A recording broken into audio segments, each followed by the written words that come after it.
और उसके बाद इनकी हुकूमत देखें, माहिरों की हुकूमत, कारीगरों की हुकूमत, और कहा हमारे पास तो हर चीज़ का माहिर बैठा है, हम यूँ आएंगे, यूँ चुटकी बजाएंगे और हर शे ठीक हो जाएगी, और फिर करप्शन भी नहीं करेंगे। जाहिर है अगर पीपल्स पार्टी के दौर में पता नहीं कितने सौ अरब की रोज़ उन्होंने करप्शन बताई थी, वो भी नहीं हो रही होगी, वो पैसा भी सारा बचना चाहिए। ये करप्शन भी नहीं कर रहे हैं, इनके पास माहिर भी बहुत हैं, एहतसाब भी बड़ा ज़बरदस्त कर रहे हैं, सारी चीज़ें ठीक हो रही हैं, लेकिन मुल्क की नैया डूब रही है, मईशत का जुलूस निकल रहा है, चीज़ें ठीक नहीं हो रही हैं। सर मैं ये समझता हूँ कि हमारे कहने पर तो इनको यकीन नहीं है भाई। जो आपकी अपनी स्टेट बैंक की रिपोर्ट्स आती हैं वो तो सच्ची होंगी ना, वो आपके लोग लाते हैं, बनाते हैं, हम तो नहीं बनाते हैं। जो स्टैटिस्टिक्स ब्यूरो है पाकिस्तान का, उसका जो डेटा है वो हम तो नहीं बनाते हैं, वो तो आप बनाते हैं। जो बजट के अंदर आप फिगर्स पेश करते हैं कौमी असम्बली में, हम तो नहीं पेश करते हैं, वो आप पेश करते हैं। हम जो कहते हैं छोड़ दीजिए सर, ब्यूरो ऑफ स्टैटिस्टिक्स का डेटा ले लें, आप इनकी स्टेट बैंक की जो रिपोर्ट आती है उसको ले लें, आप आपकी जो ये बजट से पहले इकोनॉमिक सर्वे आता है उसको उठा के ले लें, इनके बजट के अपने फिगर्स उठा के ले करें। सर मुझे लगता है कि हमें इनके ऊपर कालक मलने की कोई जरूरत नहीं है, वही कागज, वही अल्फाज, वही तादाद।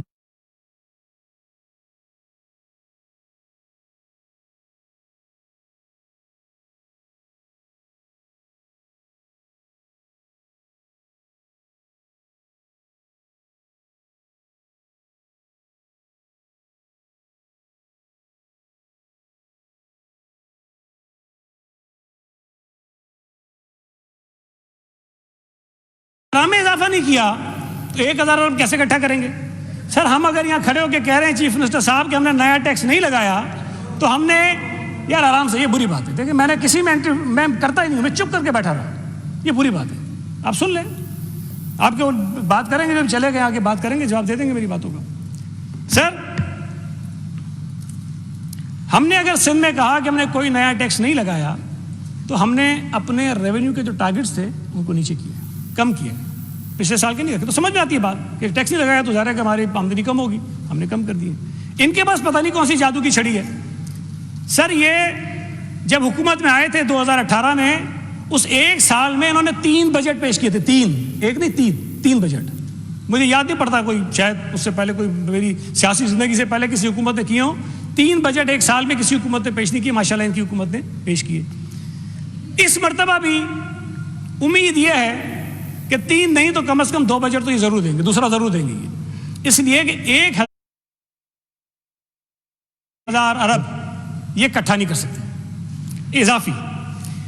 फिर सर इनके जो वजीर एडवाइजर हैं, वजीर तो इमरान खान साहब हैं खजाना के भी, जो इनके एडवाइजर हैं खजाना के, बजट के बाद टीवी पर बैठ के कहते हैं, जब पूछा गया सवाल कि भाई ये कैसे करोगे, तो कहते हैं देखिए हालात तो ठीक नहीं है, लेकिन जाहिर है हमने कोई ना कोई टारगेट तो रखना है, तो हमने ये उम्मीद पर टारगेट रख लिया है और हमें उम्मीद है कि हम ये कर लेंगे। सर अब बात ये है कि अगर उम्मीद के ऊपर आपका बजट बनेगा, डेटा के बगैर बनेगा, तैयारी के बगैर बनेगा, आसरे पे बनेगा, उम्मीद पे बनेगा, और उस उम्मीद की बुनियाद पर आप सूबों को बताओगे कि जी आपको हमें शायद 742 या कितना कहा है कि वो आपको देंगे इस साल, पिछले साल इन्होंने 835 कहा था। अब इनके 742 की कमिटमेंट पर सिंध हुकूमत ने अपना बजट बनाया। अगर पिछले साल में 229 अरब रुपए कम देते हैं तो हमारे बजट का तो वही हाल होना था जिसका आप यहाँ जनाजा निकालो, अपनी हुकूमत का जनाजा निकालो। भाई हमारे यहाँ जो कुछ खराबी हुई है वो आपकी फिफा की हुकूमत की नालायकी की वजह से हुई है। अगले साल भी 742 अगर इकट्ठे नहीं करेंगे और अगले साल भी 150-200 अरब हमें कम देंगे तो हमारे बजट का तो यही हाल होगा। हमारे पास तो टोटल डेवलपमेंट का पोर्टफोलियो 200, 250, पौने 300 अरब होता है, उसमें से 200-250 आप नहीं देंगे हमें, तो डेवलपमेंट क्या खाक होगी सूबे के अंदर। ये इनकी नहुसत, इनकी नालायकी, इनकी नाहली पूरे मुल्क के लोगों के ऊपर मुसलत हो गई। और ये वाहिद नालायक हुकूमत है जिसमें कोई एक शोबा ऐसा नहीं है, कोई एक शोबा। पीपल्स पार्टी आती थी तो कहते भाई ये गरीबों को देती है जरूर होता है, कोई कहता था जी ये काश्तकारों को देता है, तो कोई कहते हैं इंडस्ट्रियल होता है। इनकी मनूस हुकूमत में तो हर आदमी रो रहा है सर। इंडस्ट्रियल रो रहा है, काश्तकार रो रहा है, मजदूर रो रहा है, दिहाड़ीदार रो रहा है, यहां तक इनकी अपनी हुकूमत रो रही है। सर मैं थोड़ी एजुकेशन पे करूँ, बड़ी तकलीफ होती है कि मैं एजुकेशन में बात नहीं करता हूँ सर, तो थोड़ी सी बात कर लेता हूँ ताकि इनकी तसल्ली हो जाए। सर एजुकेशन में हमारे दोस्त ने कहा कि वो ट्रांसपोर्टर का मसला हो तो सईद गनी पेश पेश, इन्होंने कहा ताजरों का मसला हो तो सईद गनी पेश पेश, डॉक्टरों का मसला हो तो सईद गनी पेश पेश, और फिर कहा तालीम का मसला हो तो सईद गनी कहीं नजर नहीं आता। फिर इन्होंने कहा कि बोर्ड्स का मसला हो तो सईद गनी पेश पेश, वो गायब होता है, ये कहा गायब होता है। इनको ये पता नहीं है कि बोर्ड्स का डिपार्टमेंट मेरे पास नहीं है सर। फिर उन्होंने कहा कि यूनिवर्सिटीज के वीसीज ना लगे तो सईद गनी गायब, इनको ये पता नहीं है कि यूनिवर्सिटीज के डिपार्टमेंट मेरे पास नहीं है। लेकिन अल्लाह का शुक्र है जो डिपार्टमेंट मेरे पास है, हमारी कारकर्दगी तो ये है कि सर जब ये कोरोना वायरस आया इसमें भी हमारे सिंध के एजुकेशन डिपार्टमेंट ने लीड किया। हमने तमाम सूबों को रास्ता दिखाया कि क्या फैसले करने हैं, किस तरह फैसले करने हैं। तमाम सूबे इनके अपने ब्यूरोक्रेट्स कहते हैं कि हम इंतजार कर रहे होते हैं कि सिंध की गवर्नमेंट, सिंध का एजुकेशन डिपार्टमेंट कोई मंसूबा बनाए तो हम उसको देखें, हम उसको फॉलो करें। इन्होंने 9वीं 10वीं 11वीं 12वीं की प्रमोशन का ऐलान किया था ना सर, हमने कह दिया हम ये नहीं मानेंगे, हम अपना फैसला खुद करेंगे बैठ के। और मैंने पिछली दफा भी कहा था और मैं आज भी कह रहा हूं कि जो 9वीं 10वीं 11वीं 12वीं का प्रमोशन का फैसला सिंध हुकूमत ने किया है, सिंध के एजुकेशन डिपार्टमेंट ने किया, ये लिख लीजिए कि पूरे पाकिस्तान के सूबे में फॉलो करेंगे उसमें। इसलिए कि हम कंसल्टेशन करते हैं, हम डेलिब्रेशन करते हैं, हम मशावरत करते हैं, हम लोगों की राय लेकर फैसला करते हैं। सर जो ए लेवल और ओ लेवल के बच्चे थे कैम्ब्रिज के, जब ये नया नया मसला चला उनका बड़ा इशू था, मैंने कैम्ब्रिज वालों से रब्ता किया, उनको बताया, उन्होंने कहा कि अगर सिंध हुकूमत ने स्कूल बंद कर दिए हैं तो हम आपको ये बता रहे हैं कि हम इम्तिहान नहीं लेंगे, लेकिन हमारे लिए मसला ये है कि किसी एक सूबे के फैसले की बुनियाद पर हमें ऐलान करना ज़रा मुश्किल है। तो आप कोशिश करें, फेडरल गवर्नमेंट से बात करें कि वो बाकी सूबों से भी बात करें और एक ही फैसला हो जाए। मैंने वफाकी वजीर बड़े मुनासिब और अच्छे आदमी हैं, निस्बतन पीटीआई के लोगों में समझदार आदमी भी हैं। मैंने सर उनसे रब्ता किया और बड़ी उस वक्त ये हालात बहुत ख़राब थे, बच्चे बड़े परेशान थे, बहुत प्रेशर था उनके पेरेंट्स का। मैंने उनको फ़ोन किया और मैंने उनसे गुजारिश की कि जी ये इशू है और बराए मेहरबानी हमने तो बात की, आप भी बात करें। तो उन्होंने कहा जी ठीक है करते हैं। तो मैंने कहा जी आज ही बात कर रहे हैं ताकि हम इसको निपटाएं। तो कहने नहीं अभी तो नहीं, अभी तो कल हमने किया, मैं देखता हूँ अगले हफ्ते कोई करेंगे मीटिंग। तो मैंने एक टीवी प्रोग्राम में मुझसे पूछा गया, तो मैंने कहा जी मैंने बात की लेकिन शायद वो वजीर साहब मसरूफ़ बहुत हैं, वो कह रहे हैं अगले हफ्ते में टाइम मिलेगा तो करूँगा। तो मुझे नाराज़ हो गया कि आपने क्यों कह दिया। मैं कहा जी जो आपने कहा था अगले हफ्ते करूँगा तो मैंने वही कह दिया अगले हफ्ते करूँगा, मसरूफ़ हैं तो नहीं कर रहे होंगे। तो सर जो फैसला कैम्ब्रिज के लिए भी हमने किया, जो हमने गुजारिश की, वो वफाकी हुकूमत की, मैं कुछ और बात नहीं करना चाहता हूँ, जो उन्होंने मुझसे रिक्वेस्ट की थी कि खुदा के लिए ये काम अभी नहीं करना, आप पहले मैं करूँगा फिर आप कहना। तो मैंने उनके कहने पे क्रेडिट पहले लेने की कोशिश नहीं की, मैंने उनको इजाज़त दी कि पहले आप क्रेडिट ले लें, हम बाद में बात कर लेंगे। तो तालीम का डिपार्टमेंट हमारा अल्लाह का शुक्र है कि आपके पूरे मुल्क में इन तमाम इस क्राइसिस में हम लीड कर रहे हैं।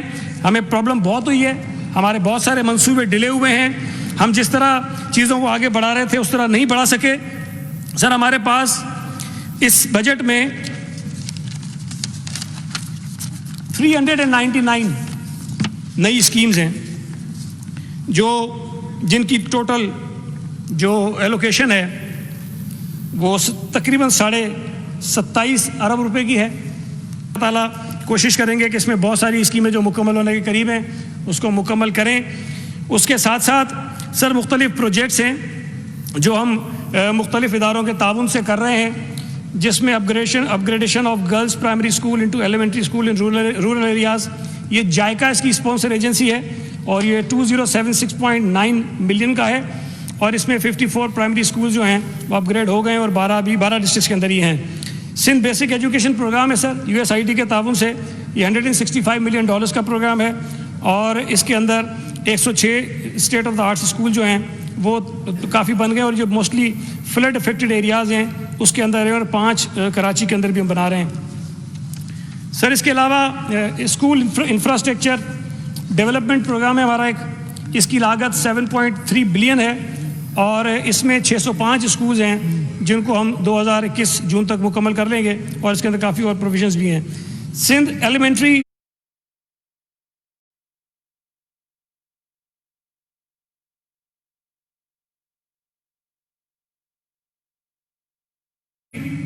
और ये सिंध हुकूमत का है सर, ये जो मैंने आपको अभी बताया। Sindh elementary teachers training project है जो सीडा के ताउन से हम कर रहे हैं, और इसकी जो लागत है वो 132.6 मिलियन डॉलर्स है, और इसमें हम 39 कंप्यूटर लैब्स बनाएंगे। ट्रेनिंग टीचर्स जो टीचर्स ट्रेनिंग इंस्टीट्यूट है उसके अंदर 28 को रेनोवेट करेंगे, और 38,000 टीचर्स की ट्रेनिंग इसके ज़रिए होगी, और मास्टर ट्रेनर्स बनाए जाएंगे, और ये काम भी हम इंशाअल्लाह ताला तेज़ी से करेंगे। Sir establishment of comprehensive high schools हैं जिसकी कॉस्ट 3.742 बिलियन है, और ये भी सिंध गवर्नमेंट का प्रोजेक्ट है जिसमें 25 state of the art school हमने बनाने हैं, और 9 स्कूल कंप्लीट हो गए और 25 इसको हम कंप्लीट करेंगे, और बड़े ज़बरदस्त स्कूल हैं। मैं तस्वीरें दिखाने का आदी नहीं हूँ, एक तस्वीर लाया हूँ सिर्फ, लेकिन वो तस्वीरें मेरे पास पड़ी हैं बहुत, आप देखेंगे तो बड़ी इंप्रेसिव बिल्डिंग्स हमने इनकी बनाई हैं।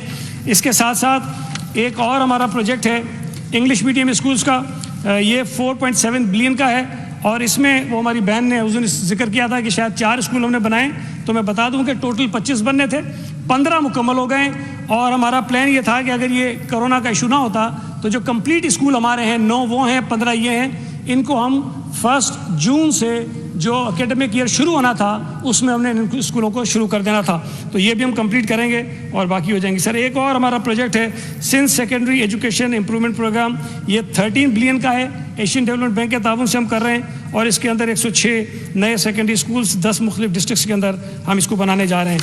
ये सर हमारे बड़े प्रोजेक्ट्स हैं, और ये कराची में हमारे दोस्त चले गए, बात कर रहे थे कि हमने कुछ नहीं किए, तो बहुत सारी उसमें स्कीम्स हैं, लेकिन मैंने जो मेजर स्कीम्स थी जिसमें नंबर ऑफ़ यूनिट्स कुछ ज़्यादा हैं वो मैंने निकाल ली थी, कि हमारी एक स्कीम है rehabilitation expansion of high priority primary schools की, उसके अंदर कराची में सिर्फ 462 यूनिट्स हैं, और एक rehabilitation of high involvement dangerous primary schools है जिनकी बिल्डिंग्स खस्ता हालत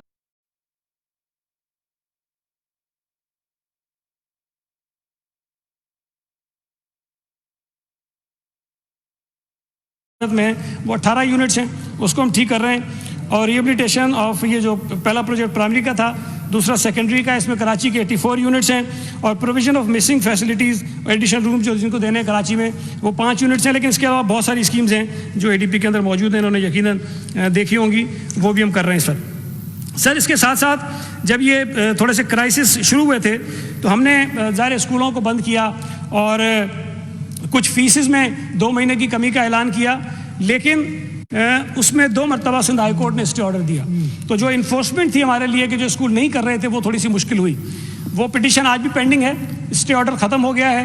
हमने इनिशियली 2 महीने के लिए किया था, लेकिन हम अभी इस पर मजीद काम कर रहे हैं कि मजीद कितने अरसे तक ये स्कूल बंद रहते हैं तो पेरेंट्स को कितना रिलीफ हम दे सकते हैं, उस पर हम काम अभी कर रहे हैं। हमने सर कंप्लेंट सेल बनाया, एजुकेशन डिपार्टमेंट में भी बनाया, क्योंकि मेरे पास लेबर डिपार्टमेंट भी है, तो लेबर डिपार्टमेंट का अलग बनाया, और मकसद यही था कि उन तमाम लोगों को जिनको शिकायत हो, स्कूल मालिकान से, फैक्ट्री ओनर से, या और किसी भी किस्म की कोई शिकायत हो, तो वो अपनी कंप्लेंट्स लॉन्च करें और उसके बाद हम उनके मसाइल को हल करें। तो वो रेगुलरली कंप्लेंट्स आ रही होती हैं, मेरे पास नंबर्स नहीं, और मैं आपसे ज़रूर शेयर करता कि उनको भी हम एड्रेस करते जा रहे हैं। सर इसके साथ साथ जो लेबर डिपार्टमेंट है उसमें ये 18th अमेंडमेंट के बाद जो ये समझते हैं कि 18th अमेंडमेंट कोई शायद बहुत बुरी चीज़ आ गई है, 18th अमेंडमेंट के बाद सूबा सिंध तमाम सूबों में सबसे आगे, और हमने 16 नए लेबर कवानीन बनाए हैं, और जो तमाम लेबर फ्रेंडली हैं, और वो अभी तक किसी सूबे ने इतने कवानीन नहीं बनाए।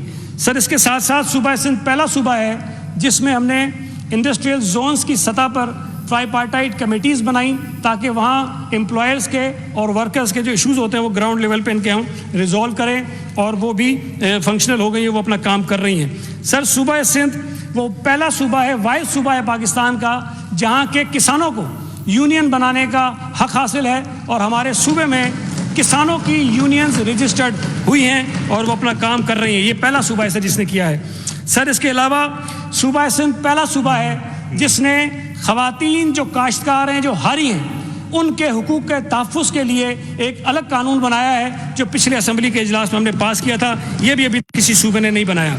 सर सूबा सिंध ने जो ईज़ ऑफ डूइंग बिजनेस है, जिस पर इमरान खान साहब ने पिछले दिनों कहा था कि जी पाकिस्तान की रैंकिंग इतने नंबर ऊपर आ गई है, उन्होंने सही कहा था, लेकिन उन्होंने साथ साथ ये नहीं कहा कि पाकिस्तान की जो रैंकिंग बढ़ी है उसमें 70% किरदार जो है वो सूबा सिंध के मुख्तलिफ इदारों का है, जिसकी वजह से ये जो पाकिस्तान का ग्राफ था वो ऊपर गया था। सर यहाँ पर एक और चीज़ सर मैंने पहले भी जिक्र किया और ये भी मैं बता दूँ कि कोविड की वजह से ये हमारा काम रुक गया, कि मैंने जिक्र किया था जो सोशल सिक्योरिटी सिर्फ इंडस्ट्रियल वर्क उन तक महदूद है, उसको हम बढ़ा रहे हैं। और ये बिलावल साहब का बड़ा पुराना एक काविश थी और हमें वो बार बार कहते रहते हैं कि इसको करें, लेकिन चूंकि एक बहुत बड़ा काम है, इसमें कुछ मुश्किलात थी, वो हमने रिजॉल्व की। और हम 1 मई जो गुजर गई उस दिन हमारा प्लान ये था कि पहला यूनिवर्सलाइजेशन सोशल सिक्योरिटी कार्ड हम किसी मजदूर के हाथ में देंगे, लेकिन बदकिस्मती से ये क्राइसिस की वजह से वो काम हम नहीं कर सके। लेकिन मैं बता दूं कि यूनिवर्सलाइजेशन ऑफ सोशल सिक्योरिटी में इस सूबे में काम करने वाले तमाम मजदूर जो इंडस्ट्री में काम करते हों या अपना कोई काम करते हों और अपने आप को मजदूर समझते हैं, रिक्शा चलाते हैं, टैक्सी चलाते हैं, रेड़ा लगाते हैं, कोई दुकान चलाते हैं, वो अपने आप को सोशल सिक्योरिटी में रजिस्टर्ड कराएंगे।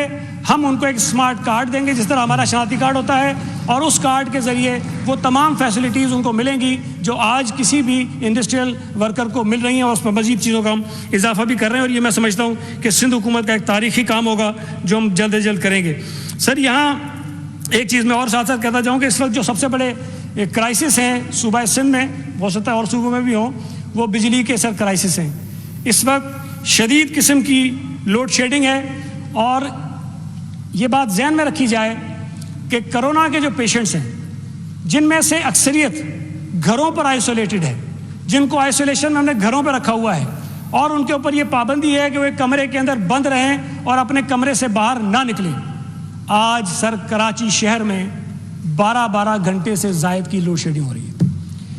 बाकी ज़िलों में इससे ज़्यादा है सर, बाकी ज़िलों में इससे ज़्यादा है। 12 घंटे वहाँ अनाउंस्ड है, लेकिन सिंध के दीगर ज़िलों में 18-18 घंटे तक बिजली नहीं होती है। एक तो गर्मी बहुत शदीद हो रही है, ऊपर से ये जो क्राइसिस हैं वो ज़्यादा लोगों के लिए मुश्किलात पैदा कर रहे हैं। मैंने सर इसमें मालूमात ली हैं, माशाल्लाह इसके पीछे भी वफाकी हुकूमत की जो नाअहली है वो सामने आई है। सर हुआ ये कि 25 मार्च को एक ख़त के ज़रिए ये जो ऑयल मार्केटिंग कंपनीज़ हैं, वफाकी हुकूमत ने उनको रोक दिया कि आपके जो फ्यूचर के ऑर्डर्स हैं वो कैंसिल कर दें, इसलिए कि लॉकडाउन की वजह से जो यूटिलाइजेशन हो रही है वो कम हो गई है फ्यूल की, लिहाजा भी रोक दीजिए। उन्होंने जब वो ऑर्डर्स कैंसिल किए तो पूरे मुल्क में पेट्रोल और डीज़ल की किल्लत पैदा हो गई, और आज भी सूबा सिंध में तो निस्बतन चीज़ें बेहतर हैं, लेकिन बाकी सूबों में हालत बहुत ख़राब है, और उसका असर जो है वो के इलेक्ट्रिक पे पड़ा है। इनकी फर्नेस आयल की जो रिक्वायरमेंट होती है वो 4000 टन रोज़ाना की होती है, और 18000 टन का इनका स्टॉक होता है, और वो स्टॉक भी ख़त्म हो गया, और वो 4000 टन जो रिक्वायर्ड इनको फर्नेस ऑयल है वो भी नहीं मिल रहा, और जो स्विस सदर्न गैस कंपनी इनको गैस देती थी उस गैस के अंदर भी उन्होंने कमी कर दी है। हम इलेक्ट्रिक को तो गालियां दें, बुरा भला कहें, वो तो बहुत ही जुल्म करते हैं, कराची के शहरियों के साथ बिल भी ज़्यादा लेते हैं, लोड शेडिंग भी करते हैं, लेकिन इस वक्त जो मुसीबत खड़ी हुई है उसमें वफाकी हुकूमत की मिसमैनेजमेंट, उनकी नालायकी, जो उन्होंने पेट्रोलियम मसनूआत को इम्पोर्ट होने से रोका, उसकी वजह से क्राइसिस पैदा हुए हैं, और इस पूरे मुल्क के लोग एक अजीब मुसीबत के अंदर मुब्तला हो गए हैं। और इसके साथ साथ सर आपको याद होगा कि एक ऑर्डिनेंस सिंध हुकूमत ने जारी किया था और फिर हमने ले भी किया। इनिशियली गवर्नर साहब ने वो ऑर्डिनेंस वापस कर दिया। उस ऑर्डिनेंस में उनका एतराज़ ये था कि आपको ये हक नहीं है कि आप बिजली और गैस के बिलों को माफ़ कर सकें। सर बिल्कुल हमें पता है, और ये बात डिस्कस भी हुई थी, सीएम साहब ने भी इस पर काफ़ी बात की, प्रेस कॉन्फ्रेंस में भी जिक्र किया था। हमने कहीं पर भी ये लफ्ज़ इस्तेमाल नहीं किया था कि बिजली के बिलों को माफ़ कर दिया जाए। हमने शुरू में ये कहा जब ये लॉकडाउन शुरू हुआ था कि 2 महीने तक जो बिजली के बिल हैं, जिनके 200 यूनिट बिजली के बिल हों या 4-5 हज़ार का बिजली का बिल, या ये कि गैस का बिल जिनका 2000 तक आता है, उनके 2 महीने तक बिल जो है वो ना लिए जाएं, और वो बिल अगले महीनों में जब हालात ठीक हो जाए तो इंस्टॉलमेंट्स में लोगों से ले लिए जाएं। गवर्नर साहब ने एतराज़ लगा दिया, हमने वो चीज़ें निकाल दी। आज मैं यहाँ खड़े होकर सर मुतालबा करता हूँ कि वफाकी हुकूमत के पास ये इख्तियार है जो उन्होंने एडमिट किया कि सूबाई हुकूमत के पास नहीं है, हमारे पास है, कि बिजली और गैस के बिल हम माफ़ कर सकते हैं। आज जब इस मुल्क के लोग बहरान का शिकार हैं, मुआशी तौर पर मुश्किलात का शिकार हैं, आप बहुत बड़े बड़े दावे कर रहे हैं कि इतने अरब हमने दे दिए हैं। सर आज इस मुल्क के हर उस आदमी का बिजली का बिल माफ़ किया जाए जिसकी बिजली की 200 यूनिट जो इस्तेमाल करता है। सर आज हर उस शख्स के 2000 रुपये गैस का बिल माफ़ किया जाए जिसका माना 2000 रुपये गैस का बिल आता है। और आज मैं मुतालबा करता हूँ इसलिए कि रमज़ान के महीने में उससे पहले इस मुल्क में मसाजिद बंद थी, मदारिस बंद थे, मंदिर बंद थे, चर्चेस बंद थी, और ये तमाम इदारे चंदे पर चलते हैं, इनके पास कोई आमदनी इनकी नहीं थी। इन तमाम मसाजिद की, मदारिस की, चर्चेस की, मंदिरों की और दीगर जो हमारी अक़लियती बिरादरियाँ हैं उनकी जो मकामात हैं इबादत के, उनके तमाम बिजली और गैस के बिल माफ़ किए जाएँ ताकि उनको कोई रिलीफ मिल सके। पानी कम कर चुके हैं, वो हमारे हाथ में साहब ने कर दिया था।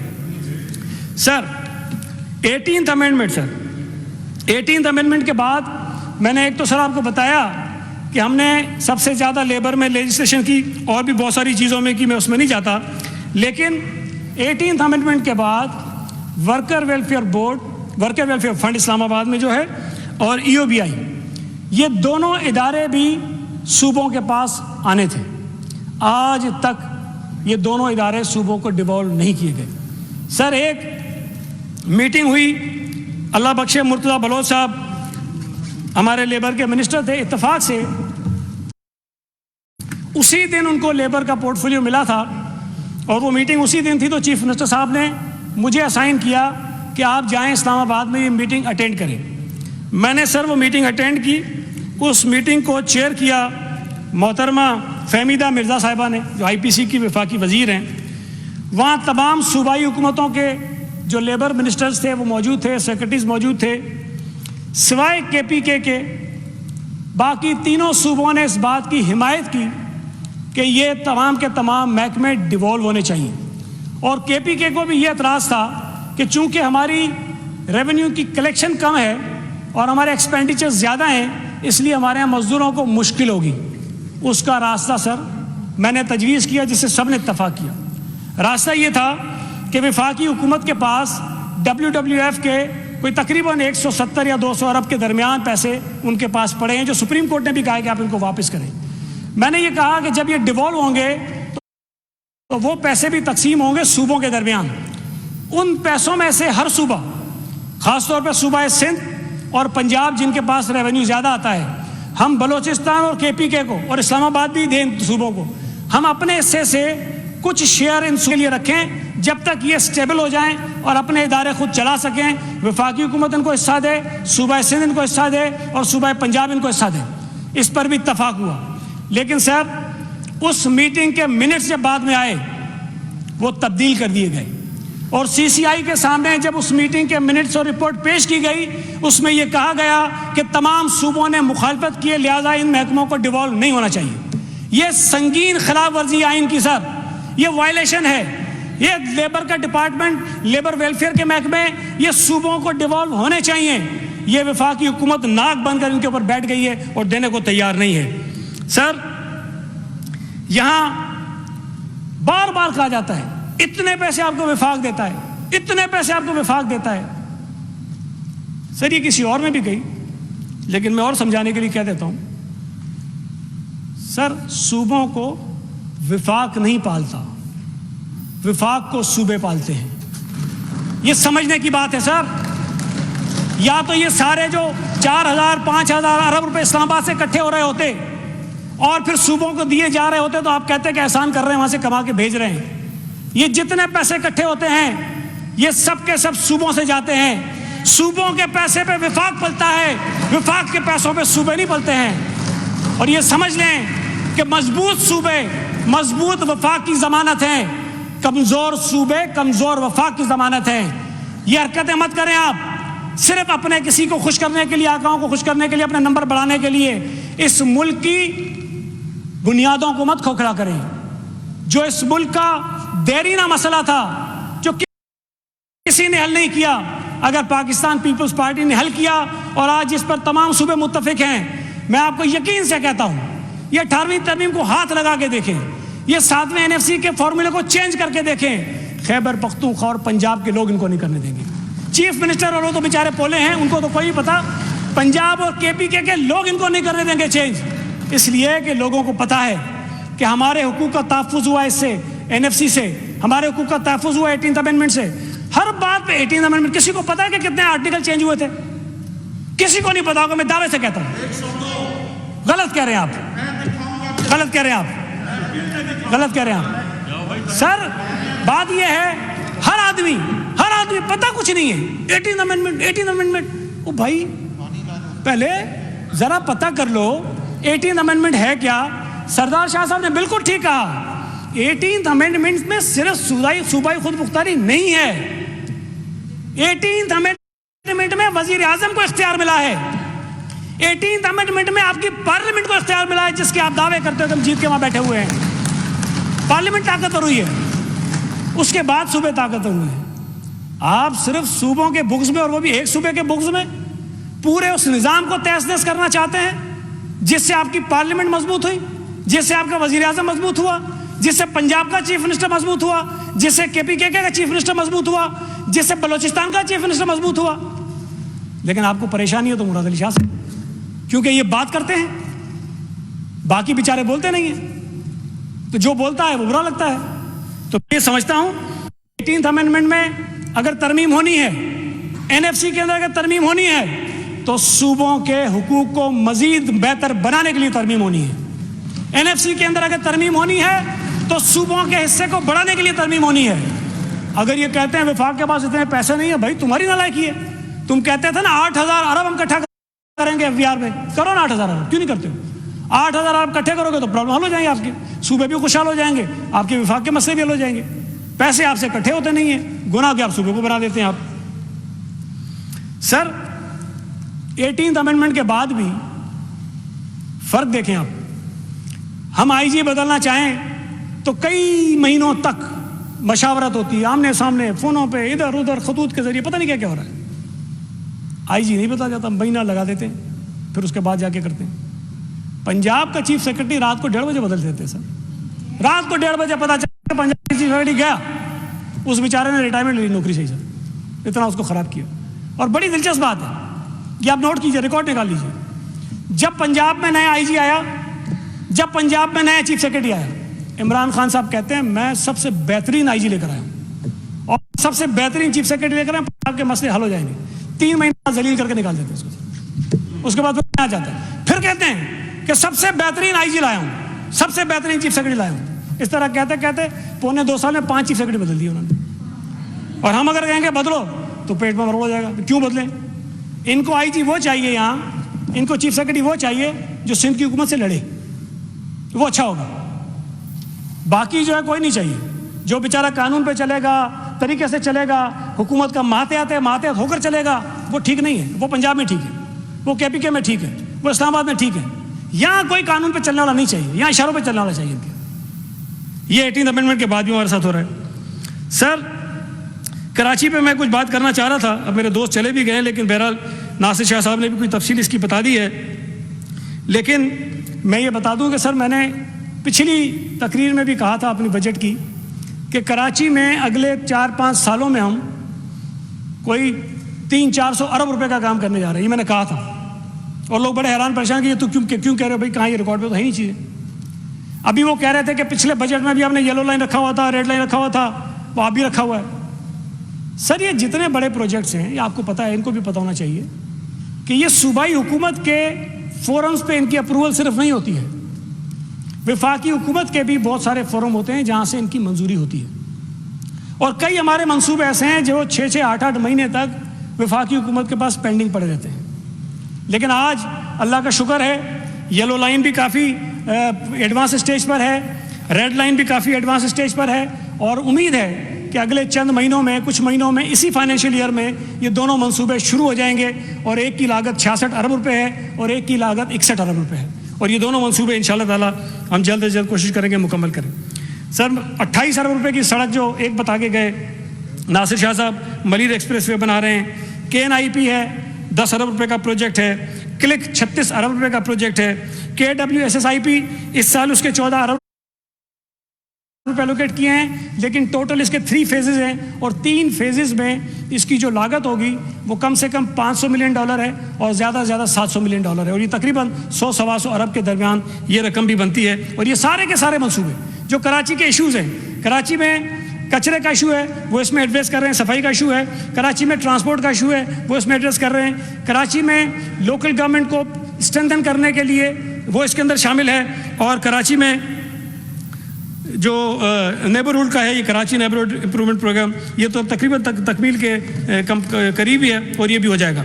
सर स्टील मिल, इस हुकूमत ने 1 करोड़ नौकरियां और 50 लाख घर बनाने की बात की थी। उस 50 लाख घर में से मुझे नहीं पता कितने बने हैं, कोई एक आधा बनाओ तो मुझे नहीं पता, लेकिन शायद टूटे बहुत हैं, लोग बेघर बहुत हुए हैं। 1 करोड़ नौकरियों में से पता नहीं कितनी दी या नहीं दी, लेकिन बेरोजगार लोग बहुत हुए हैं। एक तो चले मईशत की बदहाली की वजह से बेरोजगार हुए, मान लेते हैं उनके कंट्रोल में नहीं है, लेकिन स्टील मिल जिस पर मेरी छोड़ दें, अगर टाइम मिले कभी इमरान खान, आरिफ अलवी, असद उमर, इनके वो स्टेटमेंट चला दीजिए और इनसे कहते हैं कि भाई इन्हीं को सुन लो, अगर ये ठीक हैं तो इस पर अमल करो, इसी तरह स्टील मिल को चलाओ। इमरान खान साहब खुद कह रहे हैं प्राइवेटाइजेशन का देखो क्या हुआ है, लूट है, कौन से इदारे ठीक हुए हैं, हम स्टील मिल में माहिर लोग लगाएंगे और उसको चलाएंगे। असद उमर साहब ने कहा कि अगर हमारी हुकूमत कल को आ गई तो हम स्टील मिल को चला के दिखाएंगे, और अगर मेरी हुकूमत ने इसके खिलाफ फैसला किया तो मैं अपनी हुकूमत के साथ नहीं, स्टील मिल के मुलाजिम के साथ खड़ा हूंगा। मैं तो ढूंढ रहा हूं, कभी आए हैं तो बेचारे जो बैठे हुए मुजाहरा करते हैं, एहतजाज करते हैं, कभी उनसे मिले और कहें कि मैं तुम्हारे साथ खड़ा हूं। हलीम बादल शेख साहब भी चले गए, शायद वो भी इनके साथ ही थे उस वक्त और वो मौजूद थे। सर स्टील मिल PMLN ने उसके बेड़ागर करने का आगाज़ किया और असद उमर साहब ऑन रिकॉर्ड ये कह चुके हैं कि स्टील मिल को बंद करने का तो रेफरेंस फाइल होना चाहिए PMLN के लोगों के खिलाफ, और हम इसको चलाएंगे और चल सकती है। भाई आपने उसकी गैस काटी हुई है, गैस उसको दोगे तो चलेगी ना। कसूरवार जो है वो मजदूर हो गए बेचारे। PIA ठीक हो रहा है तो कह रहे हैं जी वो जो MD लगाया वो ठीक कर रहा है, स्टील मिल डूब गया तो कह रहे हैं मजदूरों ने डुबा दिया। जो अच्छा हो रहा है वो MD कर रहा है, जो बुरा हो रहा है मजदूरों ने किया है। ये दोहरे मयार नहीं चलेंगे सर। स्टील मिल पाकिस्तान का एक बहुत बड़ा असासा है, उसमें जो इनके बैनुल अक़वामी जुगादरियों की जो उसकी ज़मीन पर नज़र है, वो ज़मीन उनको हम हज़म होने नहीं देंगे। हम इंशाअल्लाह ताला स्टील मिल के मजदूरों के साथ खड़े होंगे, हमें जिस तरह से एहतजाज करना पड़ा करेंगे, जिस हद तक जाना पड़ा जाएंगे। हम स्टील मिल इनको इस तरह हड़प करने और खाने नहीं देंगे और इंशाअल्लाह ताला उसके मजदूरों का भी हम तहफ़्फ़ुज़ करेंगे। सर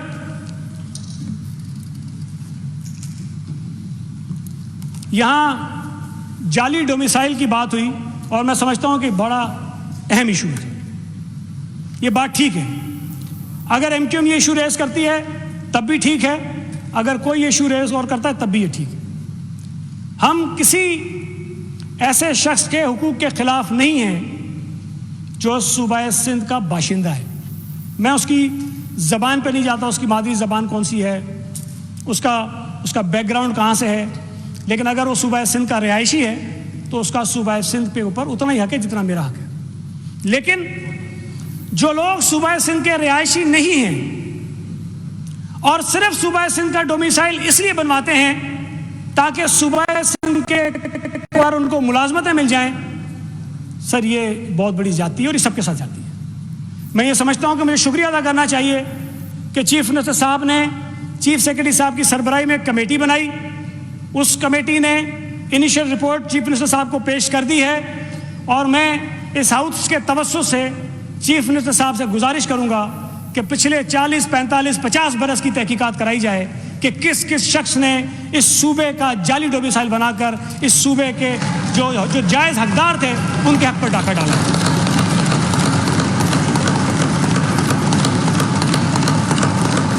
सर यहाँ मसला ये है कि हमारे अक्सर दोस्त बात करके चले जाते हैं। अब वो बुरे अजीब ही लगता है, लेकिन बहरहाल रिकॉर्ड पर चीज़ें रखना ज़रूरी है, इसलिए मैं थोड़ा मुख्तसरन बात करूंगा। ट्रेडिशन बनाए। गलत। सर हमारे हसनैन मिर्ज़ा साहब बड़ी उसूलों की बात बता रहे थे कि 2015 में इलेक्शन हुआ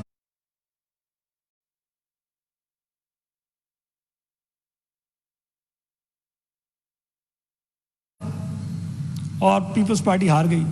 और भाई 2015 के बाद 2018 में भी हुआ था। 2015 के बाद 2018 का आम इंतखाबात भी हुए हैं बदीन में। आप और आपकी वालदा मोहतरमा कैसे जीती हैं ये भी सबको पता है।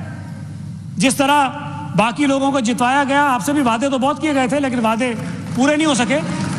आप पता नहीं कैसे जीते। बदीन से सफाया हुआ है आपका, बदीन के लोगों ने मुस्तरद किया आपको। और आपके वालिद साहब तो बड़े तुरम खान चीज़ है। वो मल्ला साहब बेचारा हमारा मिस्कीन आम वर्कर, हमारा ताज मल्ला, वो जुल्फकार मिर्ज़ा को हरा के आया। सर ये आपके सामने भी थे, शायद आपके सामने भी वही थे। ये राव साहब को कह रहे थे पता नहीं कि क्या क्या किया है। वो भाई आपके वालिद साहब को हरा के आए। मतलब कम से कम इस बात का तो एहसास कर लो। तो मैं अगर होते तो पूछता इनसे, लेकिन अब नहीं है कि शायद सुन रहे हो तो फिर जवाब दे दें। सर इनके वालिद साहब ने कुरान शरीफ पे हाथ रख के बहुत सारी बातें की थी, बहुत सारी बातें। सर कुछ बातें इनके इतादियों के लिए भी की थी। हाँ सर पर भी रखा हुआ कुरान। और MQM के लिए जो जो कुछ आपके वालिद मोहतरम ने कहा, उसके बाद उनके साथ बैठना आपको ज़ेब देता है।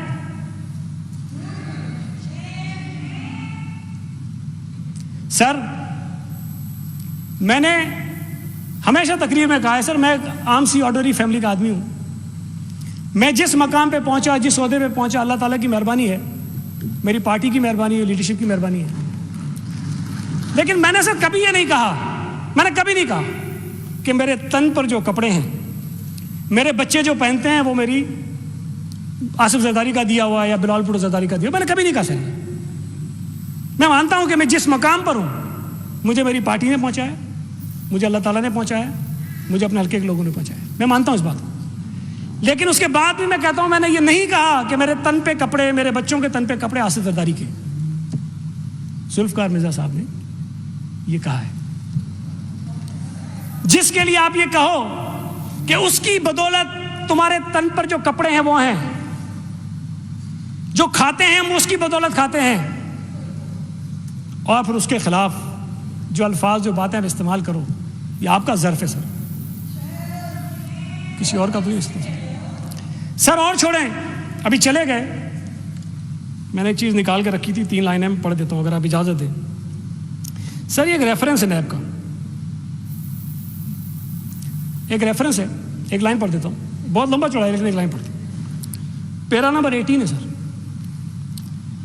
That the investigation revealed that accused number 13 Hasnain Mirza, being family member of owners of Messrs OVPL in active collusion, especially with accused number 1 and 6, remained part of cell proceedings and received 400 million cash from directors of Messrs PVPL. The statement of 164 CRPC of director already recorded, which revealed the said facts. मैंने नहीं कही, ये नैब का reference है। Sir आप पे तो reference ही बना था जब आपको पकड़ लिया था। अभी तक इंतजार कर रहा हूं। अभी तक नहीं है। अदी फरियाद टालपुर को भी पकड़ लिया था, कोई रेफरेंस नहीं था। 3000 कहते हैं इधर से 3 करोड़ रुपए इधर से इधर ट्रांसफर हुए थे अकाउंट में, वो जरदारी ग्रुप ऑफ कंपनीज के। खुर्शीद शाह को पकड़ लिया था, अभी तक पकड़ा है, कोई रेफरेंस नहीं बना। 500 अरब की प्रॉपर्टियां बता रहे थे, 105 अकाउंट बता रहे थे, 1 अरब पे आ गए, 5 अकाउंट पे आ गए, कोई रेफरेंस नहीं है जेल में पड़े हुए। शर्जील मेमन को पकड़ लिया था, कोई रेफरेंस नहीं था। पता नहीं कितने लोग और हैं जिनकी पकड़ लगी हुई है, पकड़ किसी नहीं पूछ रहे। यहां जमानत भी नहीं है मेरी मालूमात के मुताबिक, हो सकता है कराई हो खुफिया तौर पे, जमानत भी नहीं है, रेफरेंस है, पकड़ते नहीं है। यही तो हमारा एतराज है कि ये नैब का ड्रामा है, सर से पैर तक का ड्रामा जो है, ये एक तरफ क्यों ऐसे बंद है? ये दीवार लगी हुई इधर, इधर नहीं देखना है, बस इधर देख रहा हूं। ऑपोजिशन में जिसको रगड़ा लगाना लगाओ, मुझे भी धमकियां देते रहे, अब एक नया ड्रामा चलाने लगे। लेकिन बहरहाल ये भी चल रहा है कि यहाँ 400 मिलियन भी लिए हुए हैं तो ज़्यादा पैसे, लेकिन जो रिकॉर्ड पे 400 मिलियन है, कोई पूछने वाला नहीं है। और यहाँ पे खड़े होकर हमें कहते हैं नहीं पूछेगी। अच्छा भाई, आपसे तो पूछ नहीं रहे, हमसे पूछ लेंगे। सर, हमारे दोस्तों को, हलीम साहब को भी मुझे एतराज़ है, कहते हैं ये हर इशू पे बोलता है। क्यों बोलता है भाई? सर, वज़ीर आज़म वज़ीर सेहत हैं, सेहत पे बोलते हैं कभी? सुना है कभी सेहत के इशू पे बोल रहे हो? सर, हमारे वज़ीर आज़म तिजारत के भी वज़ीर, आपको पता है सर? कभी देखा आपने बोलते हो? हमारे वज़ीर आज़म खजाने के भी वज़ीर हैं, खजाने के भी वज़ीर हैं। और वज़ीर खजाना हमारे जो वज़ीर आज़म हैं, वो कहते हैं मुझे टीवी देखकर पता चला कि डॉलर महंगा हो गया। और असद उमर साहब ने कहा, मैंने खुद उनको जब डॉलर बढ़ा उनका एतमाद में लिया था कि हो रहा है। सर, अजीब बात है वैसे, बस ख़त्म कर रहा हूँ, शायद थोड़ा टाइम ज़्यादा हो रहा है, कि सर हमें ये कहते हैं कि हम बड़े नालायक हैं, नाअहल हैं, पता नहीं ये बड़े लायक हैं। वफाकी हुकूमत में, वफाकी काबीना में लड़ाइयाँ हैं जो मीडिया की जीनत हैं, मुझे कहने की ज़रूरत नहीं है, मीडिया की जीनत है। एक वज़ीर बड़े वज़ीर को कहता है इसको कीड़ा है, माफ़ी चाहता हूँ, लेकिन कहा है वज़ीर ने, मैंने नहीं कहा है, सूबाई वज़ीर कौमी वज़ीर को कह रहे हैं। सर, KPK की काबीना में इनकी लड़ाइयाँ हैं। वो तरक्की साहब को कल बैठ के मिन्नतें करके वो राज़ी किया है, शायद बैठ के वो आपस में गवर्नर साहब ने उनकी सुलह कराई कि लड़ाइयाँ मत करो। पंजाब की काबीना में लड़ाइयाँ हैं, बलोचिस्तान की काबीना में लड़ाइयाँ हैं। अल्हम्दुलिल्लाह सूबा सिंध की असेंबली में बैठे हुए पीपल्स पार्टी के मेंबर्स हों या कैबिनेट के अंदर बैठे हुए हमारे वजीर हों, किसी एक फर्क के अंदर जो है वो कोई ऐसी चीज़ नहीं है। इन्होंने बड़े शोर मचाए थे कि फॉरवर्ड ब्लॉक। हम पहले ही कहते थे भाई एक बंदा ले आओ, नाम तो बताओ ना। कभी कहते थे 6 साथ हैं, 8 साथ हैं, भाई एक नाम तो बताओ। एक नाम नहीं बता सकते। ये सर कड़ जाएंगे बेचारे 12 साल करते करते। इंशाल्लाह ताला 2023 में कहेंगे 15 साल से आप थे, फिर जब 23 में हम जीत कर आएंगे फिर कहेंगे 16 साल से आप थे, फिर सर ये 28 में आएंगे कहेंगे 20 साल से आप थे। लेकिन एक फ़र्क होगा सर, ये बात देख लीजिए कि 2008 से लेके इनके नंबर सुकड़ते जा रहे हैं, हमारे नंबर बढ़ते जा रहे हैं। अल्लाह ने चाहा तो 2023 में ही, 23 में नहीं तो 28 में 2-4 होंगे, बाकी सारे फारे होंगे, कोई नहीं होगा इस असेंबली में। और ये भी फैक्ट है सर, ये मानेंगे नहीं, लेकिन मैं इनको कहता हूँ दिल पे हाथ रखें, कलमा पढ़े। मैंने पहले भी कहा था कलमा पढ़ के दिल पे हाथ रखें। क्या आपको ये कहा गया था कि नहीं कहा गया था कि पीपल्स पार्टी का ये भी गिर रहा है, वो भी गिर रहा है, ये भी गिर रहा है, वो भी, सबको गिरा रहे थे ना आप। इतनी सरपरस्ती के बावजूद आप अपने पिछली असेंबली में जो नंबर था उसको नहीं बचा सके। आप हमें जितना बुरा भला कहें, जितनी तस्वीरें दिखाएं, सब करें, हमारा एहतिसाब करने वाले, आपका एहतिसाब करने वाले सिंध के लोग हैं। और सिंध के लोग इसलिए काबिल फ़ख्र हैं कि उन्होंने जो आपको बैरूनी सहारे मिलते हैं, उन सहारों को भी दुत्कारा है और आपको भी दुत्कारा है, और इंशाल्लाह ताला अगले इलेक्शन में और दुत्कारेंगे। मैं सर एक तस्वीर दिखा दूं, मैंने कहा मैं वैसे नहीं दिखाता हूँ, एक सिर्फ मैं, चूँकि ये बार बार 3-4 लोगों ने जिक्र किया कि मेरे इलाके के स्कूल में गधे बंधे हुए थे। अब मैं क्या करूँ, उनको नज़र एक चीज़ आती है। सर 2016 में एक टीवी वाले ने प्रोग्राम किया, मैं तो सेनेट में था, वो स्कूल में चले गए, गधे बंधे हुए थे, मैं मानता हूँ बंधे हुए थे। सर वो स्कूल सिंध हुकूमत का स्कूल नहीं है, केएमसी का स्कूल है। और ये बात भी मैं रिकॉर्ड में बताऊँ आपको कि एक डिस्पेंसरी का जिक्र भी करते हैं जो वहाँ बराबर में है, वो डिस्पेंसरी नहीं है, वो मैटरनिटी होम है सर, उसका नाम है महमूदाबाद मैटरनिटी होम, वो भी डीएमसी का है, पहले केएमसी के थे, अब डीएमसी के पास। मैं यहाँ कह रहा हूँ एमकेएम के लोग चले गए, अपने पूछे डीएमसी के चेयरमैन से, मैंने कितनी मर्तबा ज़बानी कहा है और कितनी मर्तबा उस यूसी से खत लिखा गया है, डाउ यूनिवर्सिटी वालों ने खत लिखा है कि ये डिस्पेंसरी हमें दे दो, हम इसको ठीक कराएंगे, हम इसको बनाना चाहते हैं, नहीं दी, स्कूल हमें नहीं दिया बनाने के लिए। लेकिन सर उसी स्कूल से 2 मिनट की वॉक पर हलीम आदिल शेख पिछली दफ़ा ये मान के गए थे, मेरे साथ बैठे हुए थे यहाँ असेंबली में, मैंने पूछा था कि स्कूल आपने देखा है, बोला देखा है, मैंने कहा अच्छा है, उन्होंने कहा अच्छा है। सर ये स्कूल है चनेसर गोट का स्कूल, जिसको ये कहता है कि गधे बंधे होते हैं, देख लो भैया ये स्कूल, और ये मैंने नहीं बनाया है, पीपल्स पार्टी की हुकूमत जब 2008 में आई, पीर मजहरुल हक साहब वजीर थे, उन्होंने इस स्कूल का काम शुरू किया। ये एक साइड की तस्वीर है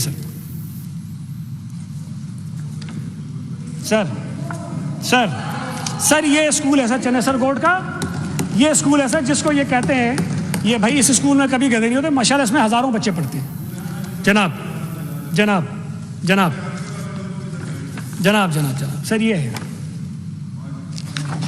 और मेरे दोस्त कह रहे थे एक तस्वीर दिखाओ, शाहनवाज जदून साहब, इसको मैं गुजारिश करूंगा, एक नहीं आपको मैं सैकड़ों तस्वीरें नहीं दिखाऊंगा, आपको सैकड़ों स्कूल की बिल्डिंग्स की विजिट कराऊंगा जो पीपल्स पार्टी ने पिछले 12 साल में सूबे में बनाए हैं। और सरदार शाह साहब को भी मैं खराज तहसीन पेश करता हूँ, इन्होंने बिल्कुल राइट डायरेक्शन में एजुकेशन डिपार्टमेंट को चलाया है, और मैं जब आया हूँ तो मेरे लिए बड़ी आसानी हुई है उन चीज़ों को आगे बढ़ाते हुए। और हमने सर कभी नहीं कहा कि सूबे के अंदर मसाइल नहीं है, बिल्कुल मसाइल हैं। हमने कभी नहीं कहा, ना सरदार शाह ने कहा, ना मैं कहता हूँ कि सारे स्कूल ठीक हैं, ना हेल्थ मिनिस्टर साहब ने कहा कि सारे अस्पताल ठीक है, कभी नहीं कहा। सर 49,000 स्कूल्स हैं सिंध में, 49,000 छोटे बड़े मिला के 49,000। अगर कोई ये तवक्को करे कि 12 साल में ये 49,000 स्कूल ठीक हो जाएंगे, कोई नहीं कर सकता भाई। 57 स्कूल आपकी हुकूमतों में एक गांव के अंदर बना के गए हो आप, एक गांव के अंदर जहाँ एक स्कूल होना चाहिए 57 बनाए, उनमें गधे ही बनेंगे ना, बाकी में कौन जाएगा। जरूरत है एक स्कूल की है। मुझे हैरत होती है एमक्यूएम के दोस्तों पर भी, जब आते 12 साल में आपने ये दिया, भाई उसका पिछला भी तो बताओ ना, जब तुम थे हुकूमतों में 3 साल, हम 4 साल हमारे साथ हुकूमत में थे, उससे 2002 से लेकर 2008 तक हुकूमतों में थे, आपने कभी बताया कि हम कितना शेयर देते थे कराची के लिए? कभी नहीं बताएंगे ये। सर अल्लाह का शुक्र है पाकिस्तान पीपल्स पार्टी ने कराची में काम किया है, और सबसे बड़ी अल्लाह की मेहरबानी ये है कि एमक्यूएम की दहशतगर्दी, एमक्यूएम की दहशत इस शहर से ख़त्म हुई है, तो यहाँ पर कुछ तरक्याती काम होना शुरू हुए हैं। वरना ये किसी को काम करने देते थे? ये ठेकेदारों को उठा लेते थे, ये मजदूरों को उठा लेते थे, ये काम नहीं करने देते किसी को, हमारे अलावा कोई काम न करे, ये इनकी हालत होती थी। तो जब से ये हुकूमत से निकले, जब से इनकी दहशतगर्दी ख़त्म हुई, जब से इन्हें अल्ताफ़ भाई से छोड़ने का उन्होंने ड्रामा रचाया, तब से अल्लाह का शुक्र है कराची शहर में तरक्याती काम हो रहे हैं, और इंशाअल्लाह ताला हम बड़ा चढ़ाकर और भी काम करेंगे। सिर्फ आखिरी एक बात करके अपनी तकरीर ख़त्म करता हूँ। एक दोस्त एमक्यूएम के कह रहे थे कि यहाँ गैर मकामी लोगों को अफसर लगा दिया जाता है। मैंने सर पिछली दफ़ा भी इनसे पूछा था, मुझे बताओ तो सही कि ये मकामी और गैर मकामी का आपकी एलिजिबिलिटी क्या है, किसको मकामी कहते हो, किसको गैर मकामी कहते हो? मेरी मादरी ज़बान सिंधी है, मैं पता नहीं कितनी सदियों से कराची में रहता हूँ, मैं मकामी हूँ कि गैर मकामी, मुझे बताया। जो आदमी सूबा सिंध में कहीं भी रहता हो, वो सिंध का मकामी है कि गैर मकामी? मकामी। ये इनसे वजाहत लेनी चाहिए कि आपका कॉन्सेप्ट है क्या मकामी गैर मकामी का। आप किसको गैर मकामी कहते हो? जो यहाँ पैदा नहीं हुआ, जिसका बाप यहाँ पैदा नहीं हुआ, जो किसी और मुल्क से आया है, जो कौन है मकामी गैर मकामी? अगर कोई शख्स मुझे गैर मकामी कहे और वो कहे तो मैं सर क्या करूँ? कराची शहर सूबा सिंध का, पाकिस्तान का सबसे बड़ा शहर है। ये मेरा शहर है, ये सबका शहर है। हमें इस शहर को ओनरशिप देनी है, हमने इसको मानना है। हमें किसी से सर्टिफिकेट नहीं चाहिए।